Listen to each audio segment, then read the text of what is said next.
Welcome back to Tales of Chemistry. The previous episode on ethers, we studied some of the chemical properties of ethers. Today, we are learning the remaining chemical properties as per the syllabus, as well as methods of preparation and properties of aromatic ethers. Now, the first chemical property that we are focusing on today is nucleophilic substitution reaction. Ethers can undergo nucleophilic substitution reaction. It can be following SN1 mechanism or SN2 mechanism depending on the structure of the ether. Now, this happens in presence of strong acids like HX or H2SO4, etc. HX can be HCl, HBr, HI, right? So our first reaction under nucleophilic substitution is a reaction with hydrogen iodide. Ethers, when treated with hydrogen iodide, gives us alkyl iodide and alcohol. Let us take all these specific examples. The first one, diethyl ether or ethoxyethane is treated with HI at 373 Kelvin. Now, here the bond breaks, that alkyl and oxygen RO bond breaks, and one of that groups, that is the C2H5, combines with iodide, and C2H5O combines with hydrogen to give corresponding alcohol. Similarly, in the next case, that is dimethyl ether or methoxymethane, when treated with HI at 373 Kelvin, gives us CH3I methyl iodide plus CH3OH methanol. Now, look at the last example. This is a mixed ether. One side of oxygen you find CH3 and on the other side you have C2H5. So this is a mixed ether, methoxyethane.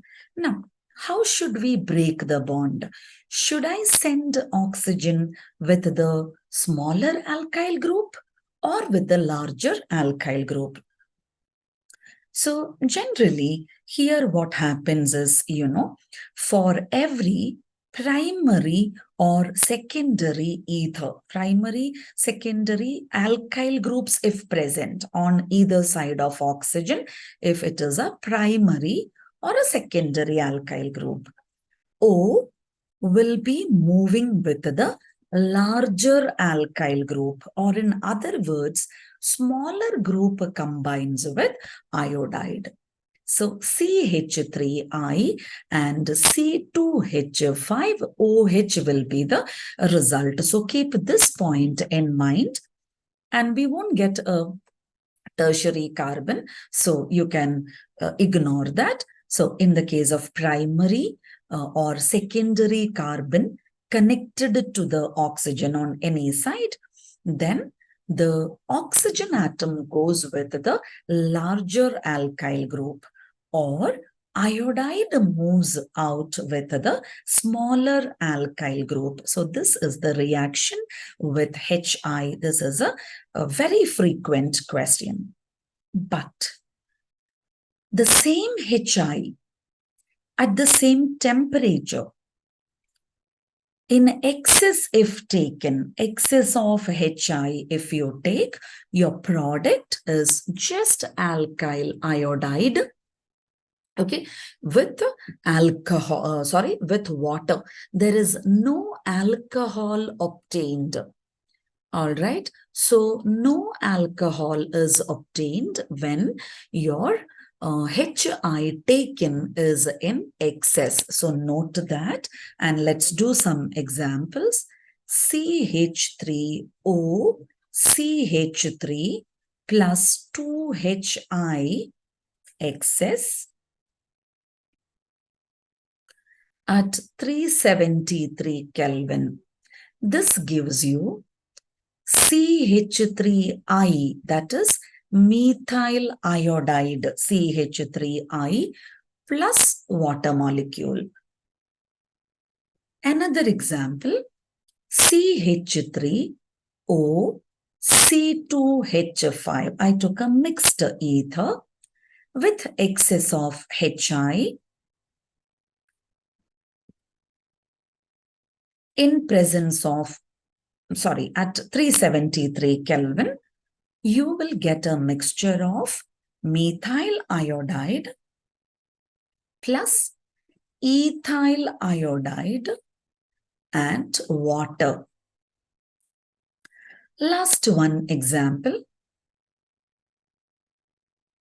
CH3CH2O CH2CH3. Now, this is nothing but diethyl ether. So when this is treated with HI in excess at the same temperature, 373 Kelvin, you will get ethyl iodide plus water. Ethyl iodide plus water. So point to be noted here, when HI is in minimum amount, you are getting you are getting a mixture of iodide and alcohol. But when HI is taken in excess, you are getting alkyl iodide only, along with water. Moving on to the next topic. Reaction with PCl5, phosphorus pentachloride. Reaction with phosphorus pentachloride. Now here on both sides we need to break the bond. The bond will be broken on both sides and again you are getting alkyl chloride with POCl3, phosphorus oxychloride. One or two examples.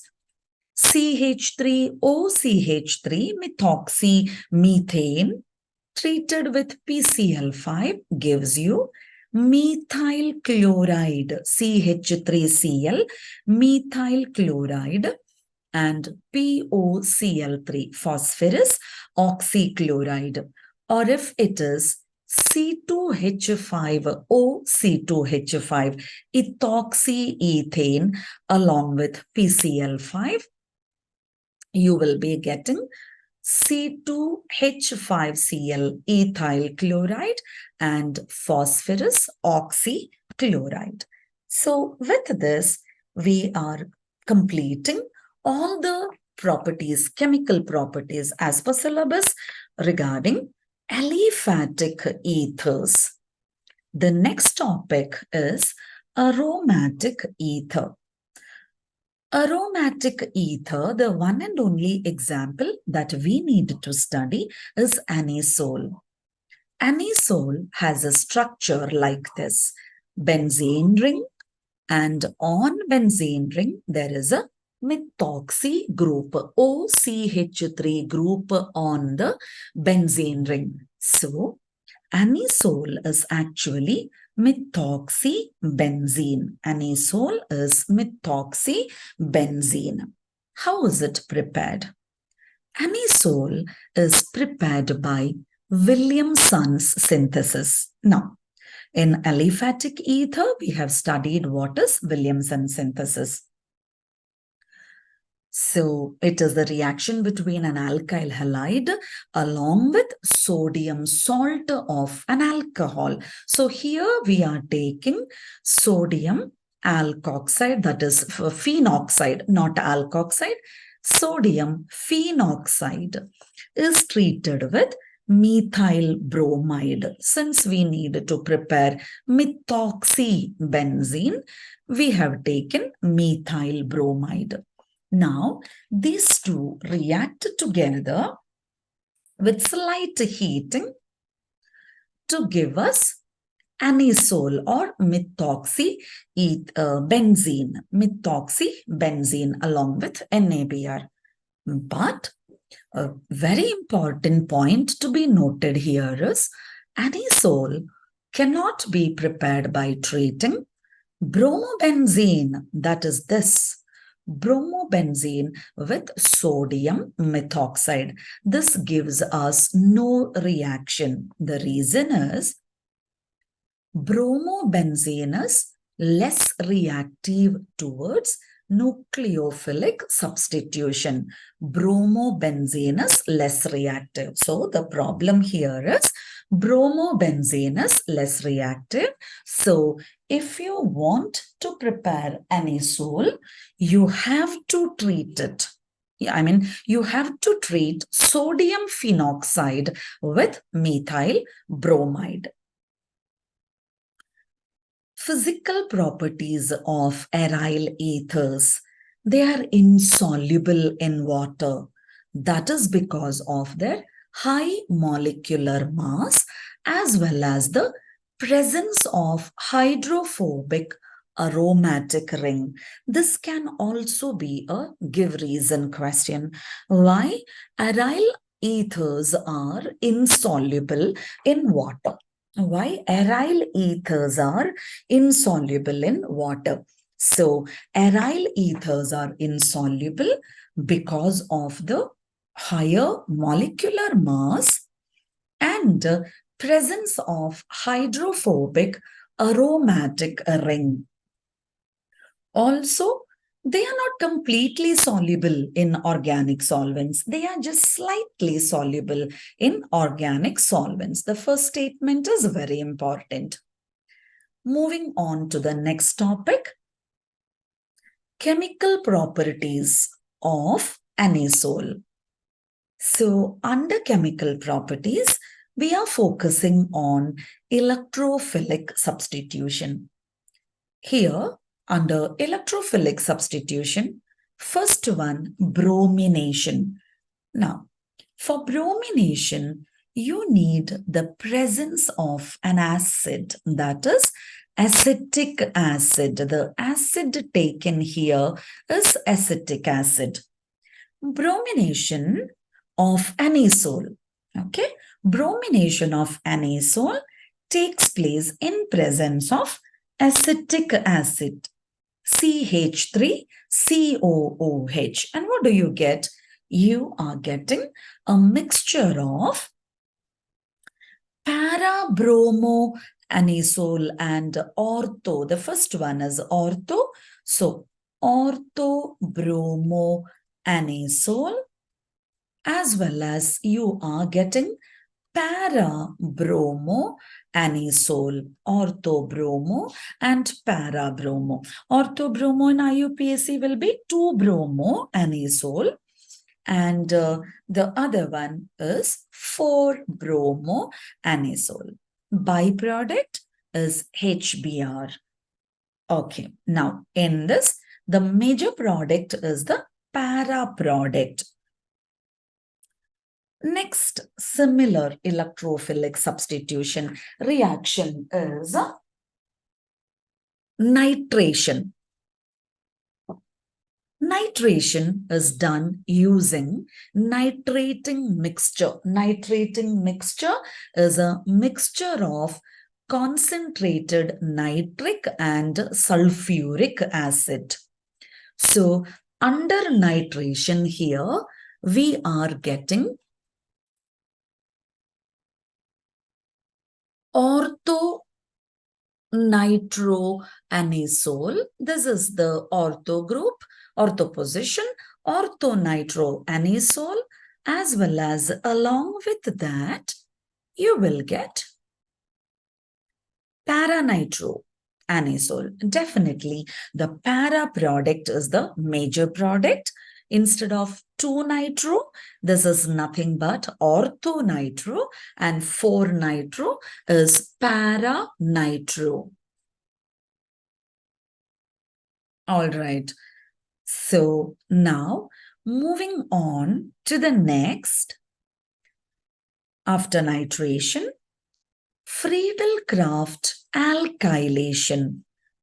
Now, for Friedelcraft alkylation, we need an alkyl halide. Any alkyl halide can be taken, but I have taken here CH3Cl, chloromethane. Chloromethane is taken. So, anisole with chloromethane in presence of anhydrous aluminum chloride gives us the ortho and the para product. So you will have your OCH3 intact and the CH3, that is the CH3 group, can either be connected to the ortho position or you can get the para product. So a mixture of ortho and para product along with HCl. See, from the ortho position, you will be removing the H. That H moves away with Cl. So the products are named 2-methoxy toluene. The word ends with toluene, meaning toluene takes the priority. 2-methoxy toluene and 4-methoxy toluene. Okay, 2-methoxy toluene and 4-methoxy toluene. This is the reaction, Friedelcraft's alkylation. You can try with any other alkyl group here, even with C2H5Cl. The next reaction under electrophilic substitution is Friedelcraft acylation. So in acylation, we are using an acid chloride. So this is ethanol chloride. This is ethanol chloride, or in common name, common system, acetyl chloride. So this ethanol or acetyl chloride, when treated with anisole, you are getting, look at this OCH3, which remains as it is, and you have a COCH3 connected to the para position as well as to the ortho position. So OCH3 and on the para COCH3. The byproduct is, as told earlier, HCl itself. Now, this compound is called 2-methoxy. Okay, and the rest, 2-methoxy meaning that OCH3 we named. The rest, which is the parent, is acetophenone. It's a ketone. Acetophenone, and the second product, the para product, is 4-methoxy. With respect to the COCH3 group, 1, 2, 3, 4. The fourth position, you have OCH3. So 4-methoxy